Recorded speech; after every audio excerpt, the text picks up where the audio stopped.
Hello, welcome back to the channel. First of all, thank you so much for 500 subscribers. We reached that milestone just earlier today after releasing the Sanderberger video.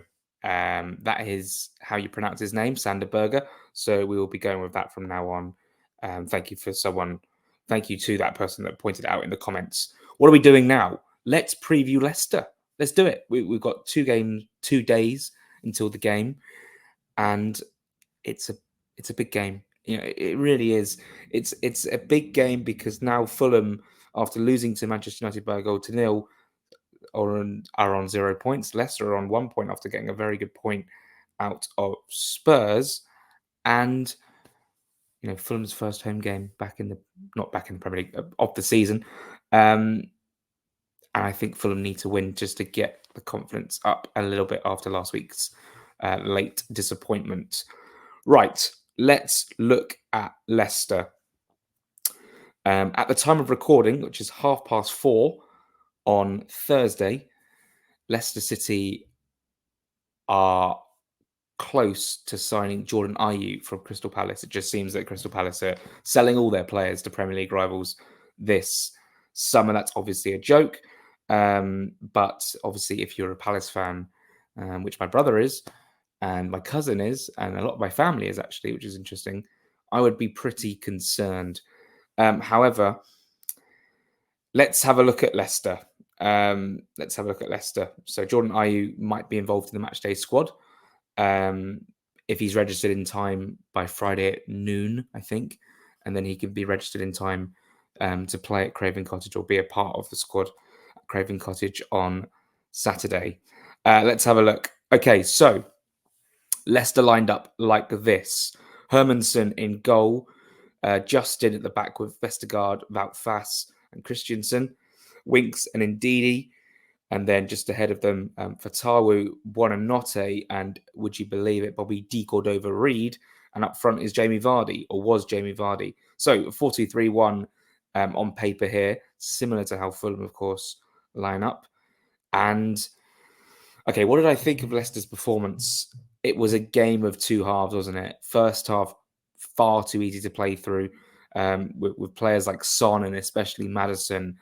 He was unlocking those doors, and it was quite easy for Tottenham to penetrate that back four of Leicester and create chances. One player I thought was insanely impressive for Spurs that night was Dominic Solanke.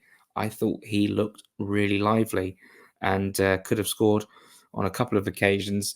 The game really could have been and should have been, Spurs could have been 2 or 3 up by half time, and then Leicester wouldn't really have had a right to reply. But they dug in after Pedro Porro headed Spurs in front. They dug in, and Jamie Vardy himself, 37 years old, headed in a goal for Leicester City, and that's how it ended. Spurs made quite a lot of changes in the end. They brought on Archie Gray, Bergvall, Tino Werner, Kulusevski, Jed Spence, Richarlison as well. And by that time, they brought off a lot of key players, and their ability to create chances dwindled a little bit towards the end of the game, albeit they were on top until the final moments of the game. But Leicester also had their chances in that game as well, especially in the second half after they equalised. They brought on Soumare, Mavididi, McAtee as well. They only made the 3 changes out of a 5 you can make. Players that were also on the bench that night were Ward, Nelson, Hamza Chowdhury, Okoli, Pereira, which we know all about, of course, Ricardo Pereira, that is, and Thomas Cannon as well. Unused sub for Spurs, Austin Davis and Dragusin. Injured and suspended players for Leicester that night. Patson Daka, ankle injury, expected back mid-September 2024. Connor Cody, muscle injury, expected back mid-September. Stolakic, ankle injury, expected back in late January 2025. That's not very good. And Luke Thomas, muscle injury, and he was doubtful for the game. So now let's have a look at the game between Fulham and Leicester City. In fact, let's just quickly go back and see how Fulham lined up against Manchester United. We already know how, but let's just sort of go over it again. Leno in goal at the back, Robinson, Bassi, Diop, Tete, Lukic, Pereira, Smith Rowe on either side, Iwobi and Traore, and up front Rodrigo Muniz, who came off the bench against United. It was Tom Kearney, Harry Wilson, Raul Jimenez, and Harrison Reed, and Jay Stansfield, Bender, Cuenca, Castagna, and Josh King, who on FOTMob, that is just not Josh King. The picture of Josh King is just not him. They all also on the bench. Right, so let's look ahead now. Actually, you know what? On FOTMob, they don't show you ahead of the game who could be a doubt for this. They usually do it on flash scores. So let's just quickly head to flash scores. Okay, so you know what? It's interesting. I go on flash scores, and under will not play on Leicester side is Cody and Daka, like we just spoke about. But on Fulham side, Sander Berger won't play, hip injury. So, I did say, I think on a video, maybe on Fulhamish actually, that that last week, in fact, the first game of the season under Burnley, for Burnley, the circumstances under Sander Berger was that he's not in the squad. However, last week it said injured. So maybe there is something to that. Parker did mention an injury of the quad, I thought, but this one says hip injury. I don't know how accurate it is, but I guess we'll find out from Marco tomorrow what the situation is with Sander Berger. I wasn't expecting him to play. We'll get onto the team in a moment. A questionable Opoku broken leg. If it's a broken leg, that is not questionable. That's you will not be playing. And then Luke Thomas as well with an injury as well. Okay, so let's head back to FOTMob, which I would recommend for the best place to get all your stats and facts ahead of the game or after a game. Not ahead of a game, like I just said, actually after a game. Right. Darren Bond is the referee. It's the second game of the season. It's a 3:00 kickoff.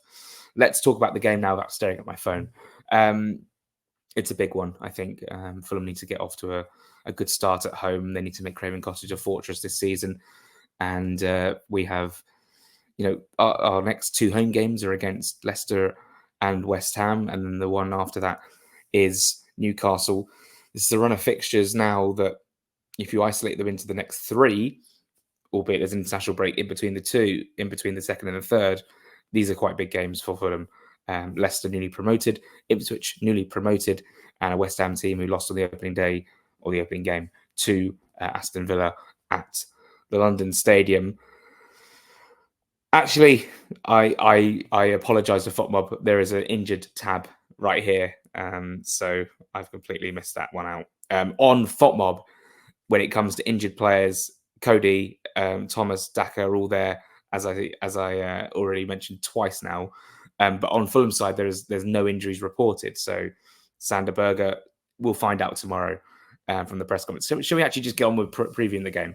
Because we've been going for 8.5 minutes already. How will Fulham line up? Let's go with this. I think Fulham will be unchanged from, I think Fulham actually unchanged up until the forward line. I think there might be a small chance that Harry Wilson might play ahead of Adama Traore. And the reason I say that is that at Old Trafford last week, that pitch is massive. It's very wide. There's plenty of space. And, whether he came off the bench or he started, Adama Traore was going to make some sort of impact. We knew that. We talked about that already.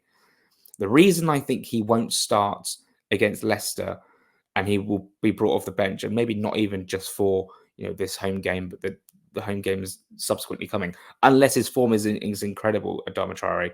I do think at home the pitch is slightly narrower at Craven Cottage, and I do think that tired legs in Leicester's case, when the defence gets tired, then you bring on Traore to make that impact if the game's tight.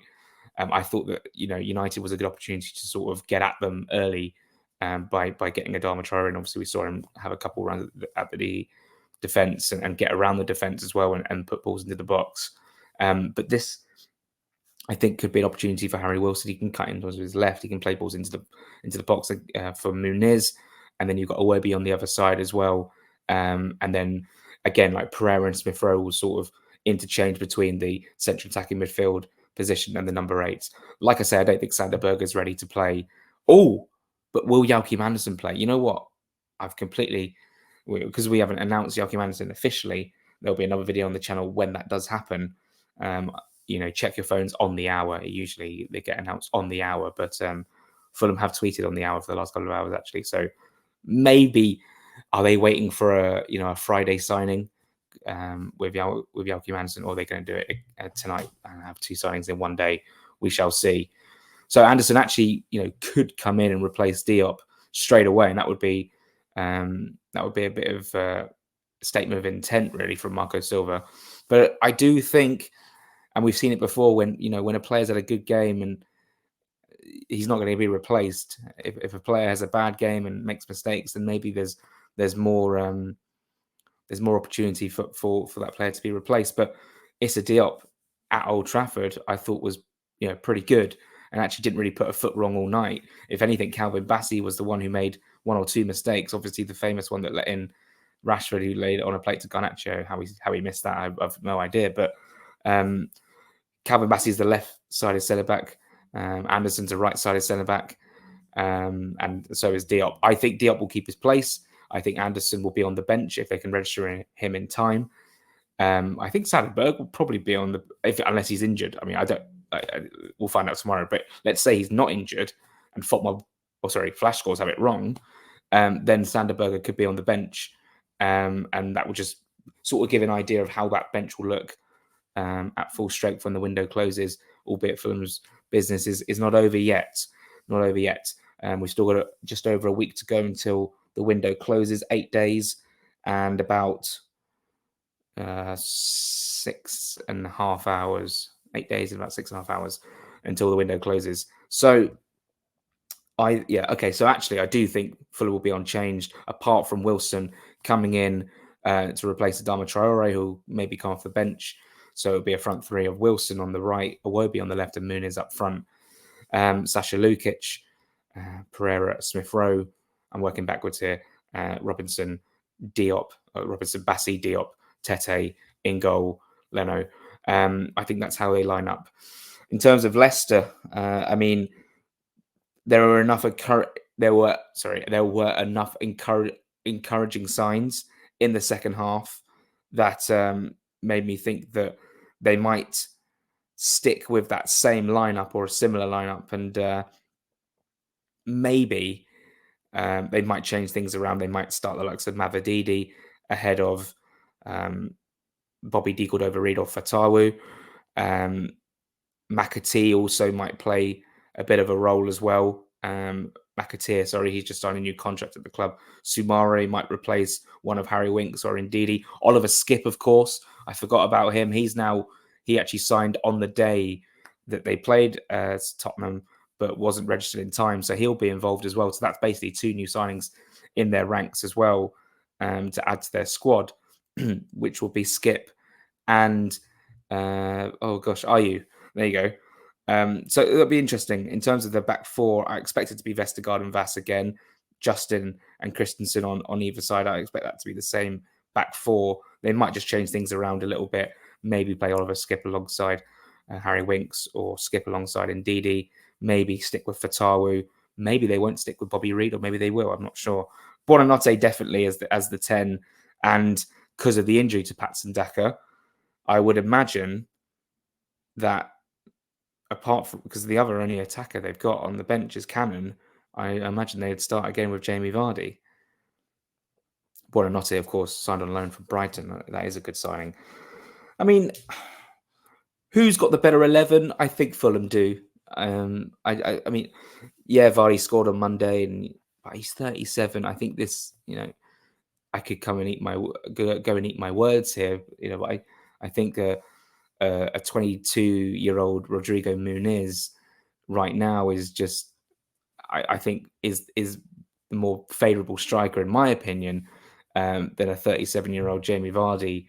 Albeit Vardy had a good game, but I think there's a bit of a rawness to Rodrigo Muniz, and I'd love it if Muniz could get off to a goal-scoring start at home against Leicester on Saturday.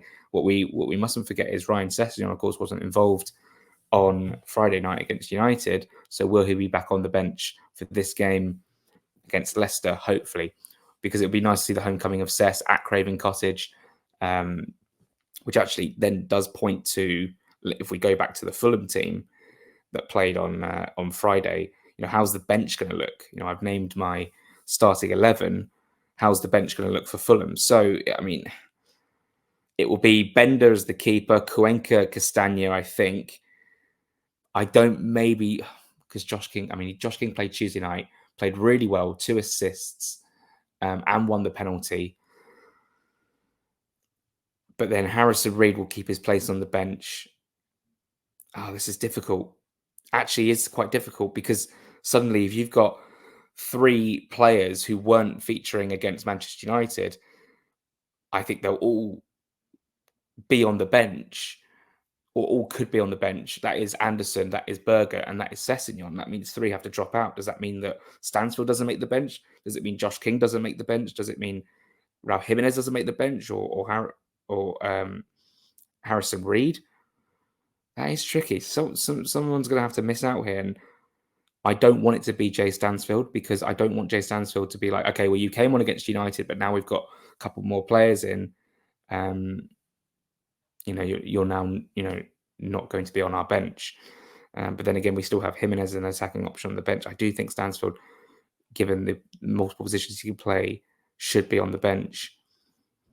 Cuenca's got to be on the bench. You've got to have a centre back. So I think Josh King might come out, and then we might see, it wouldn't actually surprise me, even if they are registered in time. And if Berger is injured, then obviously he won't be on the bench. So maybe we narrow it down to 2 players. But I wouldn't be surprised if the only change we see from the bench is King not on the bench and Sessegnon on the bench. And then, of course, it will be Wilson starting, and then it'll be Adama Traore on the bench. And Anderson just won't be involved until the game against Ipswich. Or do you have 2 centre-backs on the bench? I think I'm overthinking this. I think I should probably move on. You have Cuenca and Anderson on the bench, or you just have the 1 centre-back. This is the problem. Like, it's all well and good having squad depth, but it got to a stage last season where basically, I think it was like because there were periods in the season, in fact, long periods in the season, where we had a fully fit squad. We had nobody injured, nobody suspended. And suddenly you looked at the starting 11, you looked at the bench, and you were like, okay, there's like 3 senior players missing here. Because obviously you register 25, and then you have 11. Okay, so you do register 25, but I've got my maths all wrong there. You registered, you have 11, you have none on the bench, that's 20 players. And then like 2 are youth players, of course, who have been registered. And then you have 3 senior missing out. So you sort of had to go through and look at the bench, look at the lineup, and go, oh, wait, who's missing entirely from this, from this matchday squad? And it was usually likes of, I don't know, like Tim Ream or I don't know, So let's just move on. How do I think the game's going to go? I think Fulham will win this one by 2-1, but I don't think it's going to be, easy at all. I think Leicester are going to make it really hard for us. I think they're going to press us quite high with Buonanotte, with maybe Bobby De Cordova-Reid and Fatawu or Mavididi. And then, of course, Jamie Vardy up top. Fulham might be forced into making some mistakes. I mean, you saw basically, United pressurising us from the attacking line, pressing us high, and then that forces us into making errors on Friday night. So Leicester might just follow suit. Obviously, that pressing from a 37-year-old Jamie Vardy is like not going to suit him for 90 minutes.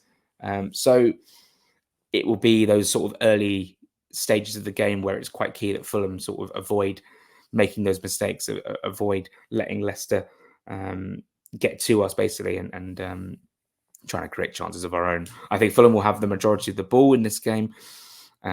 If we can sort of beat the press, make it through, play those passes out to Wilson or perhaps Iwobi, and get the attack going, and have Smith Rowe driving through the middle with Pereira as well. Lukic just holding back as protection for the back 4. There could be some joy here. I think that this 11 suits us better at home because we want to be more front-footed at home. Whereas, United away, it was a risk to play those 11 player that midfield as it was. We still had some joy, but United with their quality, they created quite a lot of chances. But I do think Fulham will win, and I think we might see some goals from. I'm going to give Muniz. I think Muniz will score. I think Muniz will make it 1-0.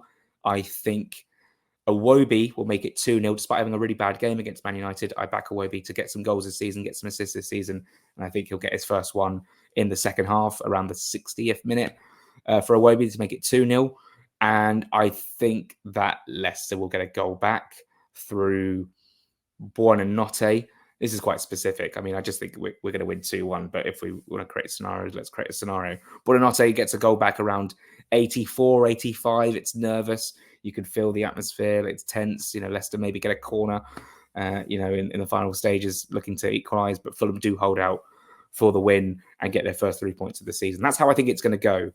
Let me know your thoughts down below in the comments. Maybe if any Leicester fans are watching, please give an insight into how you think the game's going to go as well. Do you think that newly promoted Leicester's first away game of the season will end up being 3 points? If we do lose this game, it is a bit of a disaster. It will be a bit of a blow because then you've got to go to Ipswich, who play Man City at the weekend. You would imagine City win that game, but again, there's no guarantees in the Premier League. But then Leicester will be on 4 points, and it doesn't matter if they're pending 2 points deductions. They'd be on 4 points, and Fulham would be on none. A draw, I think most fans would be pretty upset with a draw. They really do want to get off to a winning start at Craven Cottage. Of course, everyone does. But I think Fulham have got enough quality to win this game. That is my overriding feeling, and I think Fulham will win by 2-1. Hopefully, that is the case. A clean sheet would be even better. Joe Sansom said it on the Jack and Joe show that he thinks Fulham will win 2-0. So I hope his prediction is correct, and I hope mine's wrong, because I'd like to keep a clean sheet. But I do think Leicester might just score. We'll see. Of course, last time Leicester came to Craven Cottage, they basically crumbled. They were 3-0 down by half time, and the game finished 5-3. It was one of the most extraordinary games of football you'll see. I mean, who scored that day? Tom Cairney scored twice.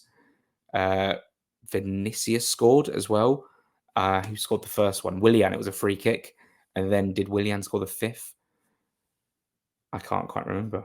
Was it Willian, actually? No, I don't think it was. You know what? It doesn't matter. But it was a great game. Thanks so much for watching. This is the preview. It's going to be a tricky one. I think it's going to be a nervy game. But there's something quite banana skinny about playing a newly promoted team for your first home game. Especially Leicester will be buzzing off that point. They'll be absolutely buzzing off that point. Let's not forget, they were played off the park the first half. There was one effort, I think, in the whole first half, and that was Bobby Reid from 50 yards. He was trying to catch the keeper off his line. So we'll see what happens. Thank you so much for watching. Thank you so much for being here. Thank you so much for 500 subscribers. This is for Patreon members and for YouTube as well, as it's a preview. This is going to be hopefully not the last video today. If Joachim Andersen is announced tonight, we will react to that as well. But if not, we will speak tomorrow when Andersen is announced, because it will be surely either today or tomorrow. And of course, for Patreon members, the press conferences tomorrow will have some plenty of content from that. We'll have the press conference on Patreon. We'll also have reaction from that as well. So if you want to see that sort of content, actually, if you do scroll down to the bottom, I actually found this out earlier, there is the Patreon logo at the bottom, and that will take you to my Patreon page to subscribe to the Patreon. We'd love it if you could join us on the Patreon. Thank you so much for watching. Thank you so much for subscribing and being here. And we'll speak very soon. I think Fulham will win by 2-1 against Leicester. Let me know your thoughts in the comments below. We'll also react, of course, to the game on Sunday. Take care, and we'll speak soon.